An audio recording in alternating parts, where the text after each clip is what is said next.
Путин дос эмес өлкөлөрдүн тизмесин түзүп, алар менен эсептешүүнү буйрду. Россия Федерациясынын президенти Владимир Путин Украинадагы атайын операция учурунда Россияга каршы чечим чыгарган дос эмес өлкөлөрдүн тизмесин түзүүнү буйрду. Бул тууралуу орус маалымат каражаттары билдирди.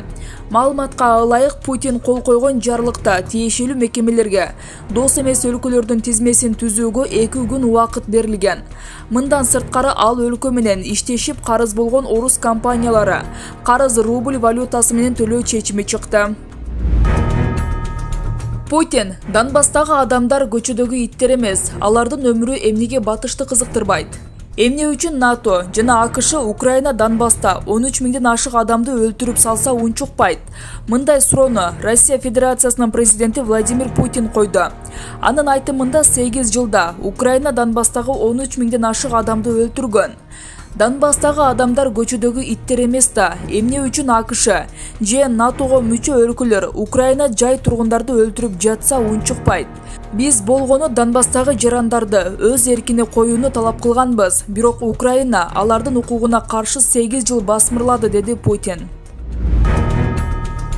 Путин Украинанын асманын жабууга аракет кылган өлкөнү согушка жол ачкан тарап катары билебиз. Мындай пикирин Россия Федерациясынын президенти Владимир Путин билдирди. Анын айтымында мындай аракет согуштук аракет болуп саналат. Путиндин сөзүнө таянсак, Украинага нейтралдуу статус берүү маанилүү болуп эсептелет.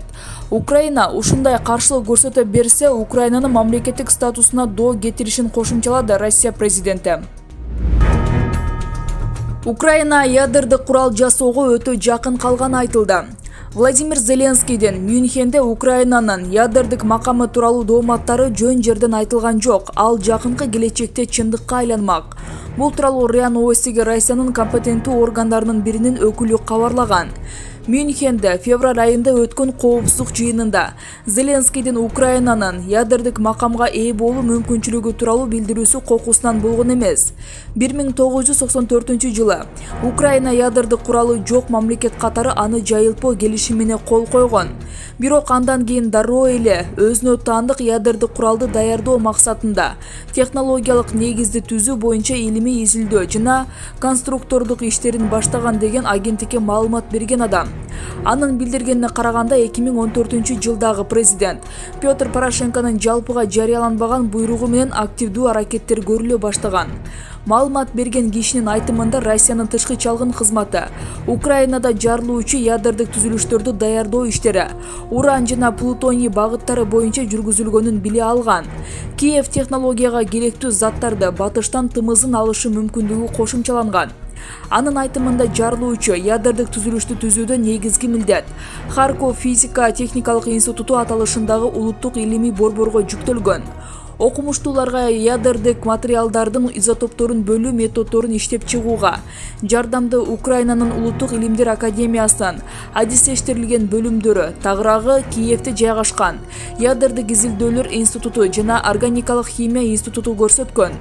Россиянын мекемелеринин маалыматы боюнча бул аракеттерге Чернобыльдагы АЭС ядердик коопсуздук көйгөйлөр институту, Киевдеги өзөктүк жана радиациялык коопсуздук боюнча мамлекеттик илимий техникалык борбор жана Львовдогу конденсацияланган системалар боюнча физика институту да катышкан.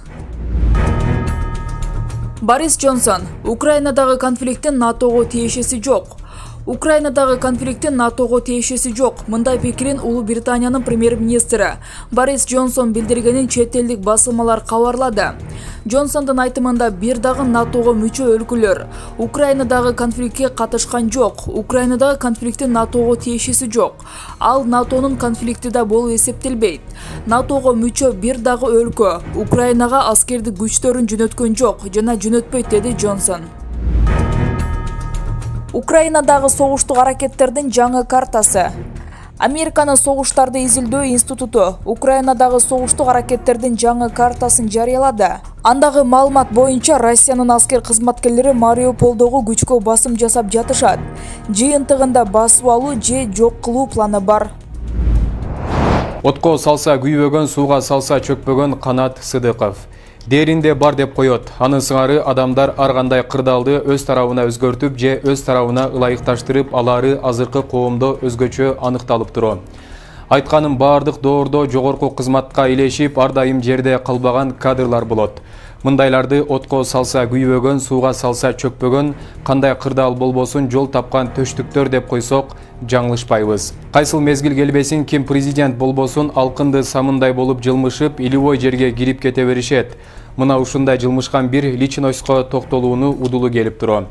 Канат Сыдыков деген ысымды уккан чыгарсыздар. Бурунку президент Алмазбек Атамбаевдин сүймөнчүк кадры болуп, билим берүү жана илим министрлигин жетектеген. Бүгүн Жусуп Баласагын атындагы Кыргыз улуттук университетти башкарып отурат. Эт менен челдин ортосундагы ректор университеттердин флагманы болгон бул окуу жайды талкалап бүтмөй болду. Кимге кантип кирип кеткени туурасында арифметиканы чыгара албай амалың кетет. Артыкчылыгыбы же акылдуулугубу деп жөн эле таң каласыңда. УКМКда иштейм деп 200 000 сом алганга шектелген жаран кырмалды. Бул тууралуу УКМКнын басма сөз кызматынан билдиришти. УКМК тарабынан кылмыш ишинин материалдарынын негизинде жакын тууганына карата Талас облусунун соту жана прокуратурасы тарабынан оң чечим чыгарууга көмөк көрсөтүп берем деп ТГ аттуу жарандан 300 000 сом талап кылган. 4 мартта кылмыш жаза кодексинин 209 беренесинин 2 бөлүмүнүн 3 пункту менен ТГ аттуу жарандын арызы боюнча козголгон кылмыш ишинин алкагында талап кылынган акча каражатынын 200 000 сомун алып жаткан учурда ЖТ аттуу жаран кармалды. Учурда тиешелүү тергөө амалдары жүргүзүлүүдө. Колун күрмөгө салып, Бишкекте жигит сыр алдырбастан мечиттен акча уурдап кетти. Кечээ 3 мартта Дордой базарынын жанындагы мечиттердин биринде белгисиз адам намазканага киргиче даарат алган бөлмөдөн акча уурдап кеткен. Бул тууралуу күбөлөр билдиришти. Видеодо шектүү айлананы бир карап, кийим илинүүчү жайга курткасын илимиш болуп, башка бирөөнүн күрмөсүнүн чөнтөгүн текшере баштаганын көрүүгө болот. Шектүү жарандын күрмөсүндөгү 20 000 сомун уурдап мечиттен качып кеткен деп айтылат маалыматта. Бишкек шаарынын Свердлов райондук ички иштер башкармалыгынын басма сөз кызматы бул фактыны тастыктап, кылмышка шектүү изделип жатканын билдирди.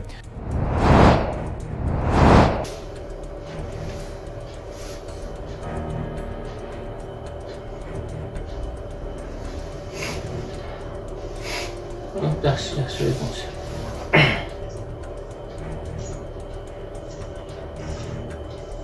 Meşit oldu mu?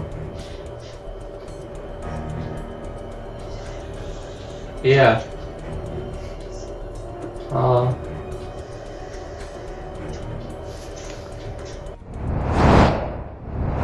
Окуучуларга мектепте уюлдук телефон колдонууга тыюу салуу сунушталды. Депутат Тазабек Икрамов окуучуларга мектепте уюлдук телефон колдонууга тыюу салууну сунуштоодо. Ар бир класска уюлдук телефон кутучасы болот. Окуучу мектепке келгенде телефонун сунуп акыркы сабактан кийин гана ала алат. Кээ бир мектептерде гана мындай кутулар бар. Ал эми көпчүлүк окуучуларда смартфондорду колдонуп, мугалимдерди провокация кылып, баарын видеого тартып жатышат. Мектеп улууну урматтаган, катуу тартипти сактаган мектеп болушу керек дейт Тазабек Икрамов. Эйр Манас Бишкек Ташкент Бишкек аба каттамын ишке киргизди. Кыргызстандын Эйр Манас авиакомпаниясы Бишкек Ташкент Бишкек аба каттамын ишке ашырды. Бул каттам 2020 жылы COVID-19 пандемиясына байланыштуу токтотулган болчу. Авиакомпаниянын учагы 4 мартта саат 15-те Ташкент шаарындагы аэропортко конгонун Өзбекстан Airports билдирди. Андан 1 сааттан кийин кайра Ташкент Бишкек багытында 144 жүргүнчү менен учуп чыккан. Март айында ар жуманын дүйшөмбү жана жума күндөрү чартердик каттам болуп турат. Компания жайкысын Бишкек Ташкент Бишкек багытында регулярдуу каттам болот деп ишенет деп айтылат маалыматта.